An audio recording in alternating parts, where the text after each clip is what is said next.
Hello, I'm Chris Ossman, and this is Solutions. Enough complaining, let's fix America. Today I'm going to read another excerpt from my book.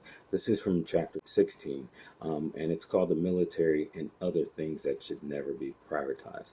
It starts off with a quote, "The military must honor its oath to defend the country against all threats, both foreign and domestic," end quote. Sidebar. This, I believe, is something that's extremely necessary today because um, I feel like our biggest threats are domestic. We have a leadership that is either incompetent or incapable. They're definitely immoral in some of the things that they're doing. This is apparent in how much money they keep giving away in these COVID-19 relief emergency funds that the lion's share continues to go to wealthy corporations. Now, back to the reading. Again, this is about things that should never be privatized. One, prison.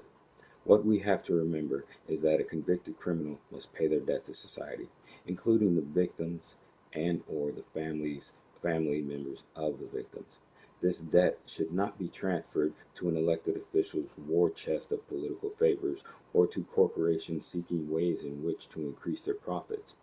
And given the many examples of abuse of power when in the hands of private prison corporations, the practice of delegating criminal reform to entities driven solely by the price of their shares must end.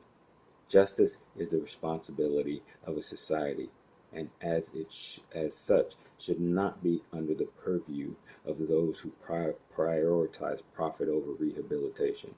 A population seeking justice will not find it behind the almighty dollar. Education. Yet another example of an institution that is the responsibility of society. Education should never be privatized unless an express need is shown. If, for example, child security is at risk, requiring segregation, a private institution might be preferable. The children of a president might need protections that would prove too disruptive to other students. Private school makes sense in this case, but segregating the children of the rich from the rest of society only furthers the chasm between the rich and the poor. Aside from security and certain other extenuating circumstances, all children should be exposed to their fellow citizens, and the education available to each and every student should be equivalent in scope and intent. Private individuals, organizations, or corporations should never control the education system of a nation because, as part of a capitalistic system, private educators must put profit above the needs of their charges. Under such circumstances as we currently face, efficiency wins out over efficacy, which is apparent and becoming more so year in and year out as American schools fall well below many of their international counterparts. Basing the money for each school upon the property taxes paid in each district is another way in which certain segments of society are discriminated against. All schools should receive the exact same funding relative to the number of students attending that school. Tying the education of the children of the richest to the education of the children to the poorest will guarantee an equity that has never been seen in America, while tearing down the social barriers that persist and widen as time goes on. There in no way should be an expectation or a guarantee of guaranteed outcomes, but an equality of opportunity is something the American education system should provide. Healthcare. If the pitfalls of charging private institutions with the healthcare of the nation are not already apparent, you are not paying attention. Citizens of the United States die in the tens of thousands every year because they cannot afford to see a doctor or pay for their insurance that would allow them to do so.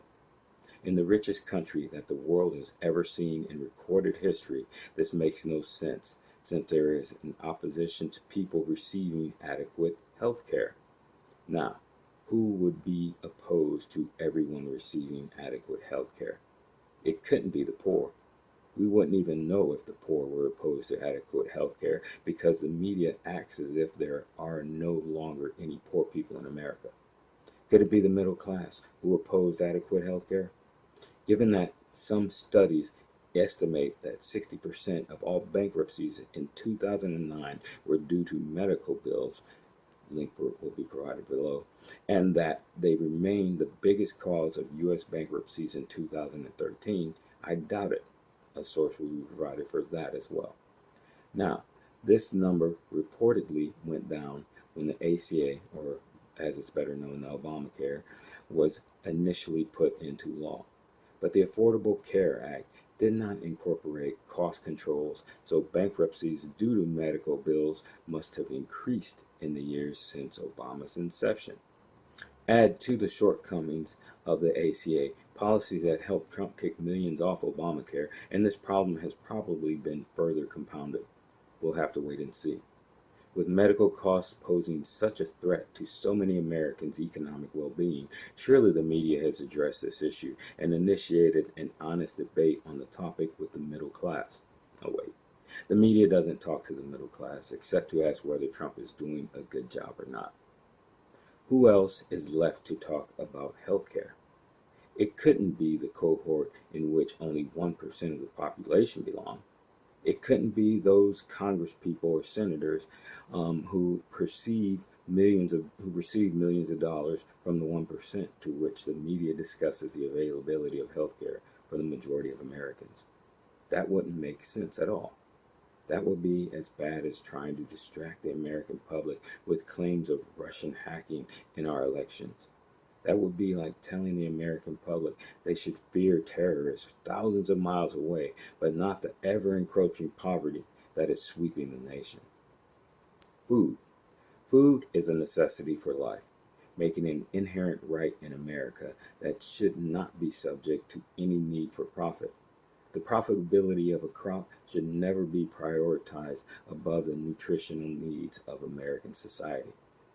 Protection of the means to produce food and the food itself is paramount. This not only includes protecting the transportation and storage of food, but also the way in which it is grown. To feed a nation, we need a sustainable method of farming, but this is not what enough of our current leaders push in their legislation. Instead, lobbyists from companies like Monsanto helped industrialize American farming, which is unsustainable and fraught with problems that will impact future generations. What does the CEO of Monsanto care? He's making huge profits now and will most likely be long gone when the soil erodes to the point that it can no longer support crops. A link will be provided below. One reason we should question industrial agriculture is the monoculture to which it has led. Monoculture is when a single crop is planted over and over again, which degrades the soil. Grains like corn, wheat, and soy are grown over and over again instead of being rotated with other crops. These grains become commodities and get subsidized with tax dollars, but some are barely used to feed people. In the case of corn, only 20% goes towards feeding people. 47% of the soy and 60% of the corn grown in America goes to feeding cattle, another unsustainable food source. As for corn, it is used to produce a myriad of products like ethanol, which is used as fuel for cars. Imagine that. In a country where 40 million people worry daily about where their next meal will come from, we turn food into gas.